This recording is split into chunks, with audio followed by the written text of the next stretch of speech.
അപ്പോൾ നമ്മളൊരു ചലഞ്ച് ചെയ്ത് കഴിഞ്ഞു. ഇപ്പം നമ്മൾ അടുത്തൊരു ചലഞ്ച് നമ്മൾ ചെയ്യണം. അപ്പോൾ ആയോ ബ്രോ? ഒരു ചലഞ്ച് ഉണ്ട്, ചെയ്യാൻ താല്പര്യമുണ്ടോ? ബൈക്ക് പിടിച്ചു ചെയ്യാൻ താല്പര്യമുണ്ടോ?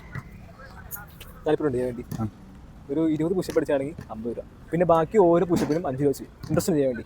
ഇൻട്രസ്റ്റ് ഉണ്ട്. ഞാനൊരു ചലഞ്ച് ചെയ്തേ. തിരിച്ച് എന്നോട് ഇങ്ങോട്ട് പറഞ്ഞോ. ഒരു 40 പുഷപ്പ് എടുക്കാൻ പറ്റുമോ?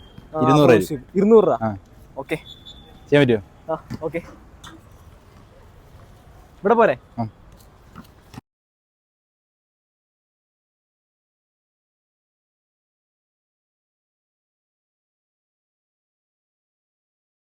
മുപ്പത്താറ്, 37, 38, 39, 40. പൈസ പോയി. 40 പുഷപ്പ് അടിച്ചു. പിന്നെ എനിക്ക് ഇനി അടിക്കാം. പിന്നെ 40 പറഞ്ഞു. ഇനി വേണ്ട, ഞാൻ ഫുഡ് കഴിച്ചില്ല. അപ്പോൾ ഭയങ്കര ക്ഷീണം പോലെ. ഞാൻ 100 അടിക്കും, 50 അടിക്കും. Okay, thank you. ഭാഗ്യം എൻ്റെ പൈസ പോലെ ഞാൻ തിരിച്ച് അവനോട് ചോദിച്ചു. ഞാൻ അവനക്ക് കൊടുക്കുന്ന പൈസ എനിക്ക് തന്നു. അന്ന് കുഴപ്പമില്ല. ഓക്കെ, അപ്പോൾ നമ്മളെല്ലാവരും വർക്കൗട്ട് ചെയ്യുക, ഹെൽത്തി ഫുഡ് കഴിക്കുക, ഫിറ്റായിട്ടിരിക്കുക, സ്റ്റേ ഹെൽത്തി.